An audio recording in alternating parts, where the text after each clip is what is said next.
ये है सहारा रेगिस्तान, एक ऐसी जगह जो खूबसूरती से भरी है लेकिन रहम दिल नहीं। इसकी रेत में बहुत से राज दफन है।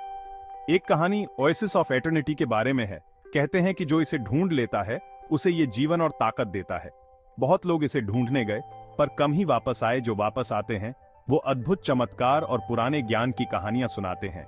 तारिक, एक जवान लड़का जिसके दिल में जोश और उत्साह कूट कूट कर भरा था, वो इस कहानी को अच्छे से जानता था। उसके पिता, जो एक मशहूर खोजी थे, इस जादुई ओएसिस को ढूंढने गए थे और सालों पहले गायब हो गए थे।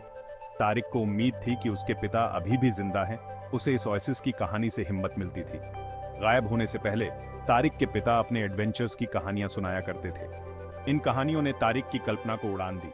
वो घंटों अपने पिता के नक्शे और डायरियों को पढ़ता रहता था। डायरियों में अजीब से सिंबल्स और पुरानी लिखाई थी। ये सब ओएसिस ऑफ एटर्निटी के राज की तरफ इशारा कर रहे थे। तारिक को लगा जैसे कोई उसे अपने पिता की खोज पूरी करने के लिए बुला रहा है।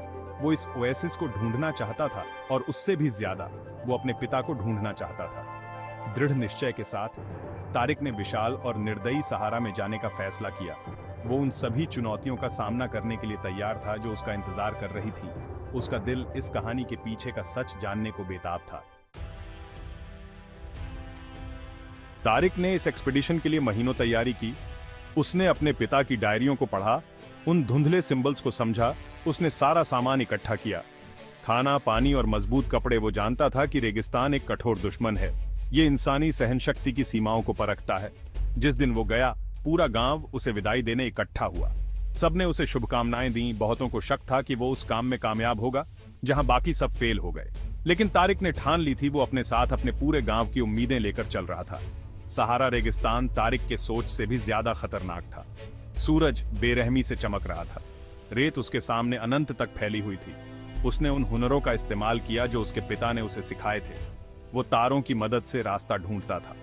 उसने पानी बचाने के तरीके खोज निकाले। चिलचिलाती धूप में दिन हफ्तों में बदलते गए तारिक को ऐसे रेतीले तूफानों का सामना करना पड़ा जो आसमान को ढंक लेते थे। उसका सामना जहरीले सांपों और बिच्छुओं से हुआ। उसका सामना रेगिस्तानी खानाबदोशों से भी हुआ। कुछ मददगार थे जिन्होंने उसे आश्रय और मार्गदर्शन दिया। दूसरे खतरनाक थे जो उसे उस वीरान जगह में एक आसान शिकार के रूप में देखते थे। तारिक ने हर मुश्किल का डटकर सामना किया। उसने हार नहीं मानी। उसके पिता की यादों ने उसे आगे बढ़ने की हिम्मत दी। एक दिन तारिक को कुछ पुराने पत्थरों के खंडहर मिले। वो बहती रेत में आधे दबे हुए थे। उसने उन्हें अपने पिता की डायरी में देखा था।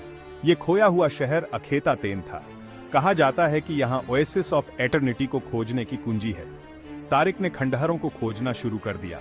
उसका दिल उम्मीद से जोरों से धड़क रहा था। उसने प्राचीन नक्काशी और चित्रलिपि की खोज की।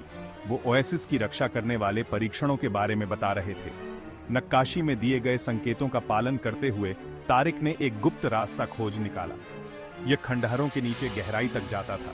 रास्ता एक विशाल कक्ष में खुलता था। कक्ष के केंद्र में एक विशाल धूप घड़ी समय के साथ जमी हुई थी। धूप घड़ी पर कई सारी पहेलियां लिखी हुई थीं। तारिक को एहसास हुआ कि ये वो परीक्षण हैं जिनसे उसे गुजरना होगा। हर पहेली ने तारिक की बुद्धि, ताकत और साहस की परीक्षा ली। एक पहेली के लिए उसे शीशों की एक भूल भुलैया से गुजरना पड़ा जिसने उसकी समझ का परीक्षण किया। एक और ने उसे एक प्राचीन गणितीय समीकरण को सुलझाने की चुनौती दी जिससे उसकी बुद्धि का परीक्षण हुआ। फिर एक और ने उसे भ्रम के रूप में अपने सबसे गहरे डर का सामना करने की मांग की जिससे उसके दृढ़ संकल्प का परीक्षण हुआ। तारिक ने हर चुनौती का डटकर सामना किया। उसे अपने पिता के शब्द याद आ रहे थे, असली ताकत शारीरिक शक्ति में नहीं बल्कि डटे रहने की इच्छा शक्ति में होती है। उस कक्ष से तारिक का सफर उसे इस तरह परख रहा था जिसकी उसने कल्पना भी नहीं की थी।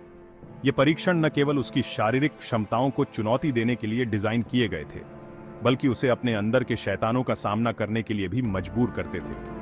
उसे अपने पिता के भ्रम का सामना करना पड़ा जो उसे अपनी खोज छोड़ने के लिए ललचा रहे थे।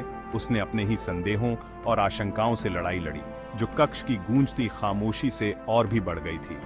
इन सब के बावजूद वो इस विश्वास पर टिका रहा कि उसके पिता कहीं न कहीं जरूर होंगे। उसे यकीन था कि ओएसिस ऑफ एटर्निटी सच में है। उसने पहेलियों को सुलझाने के लिए अपनी बुद्धि का इस्तेमाल किया।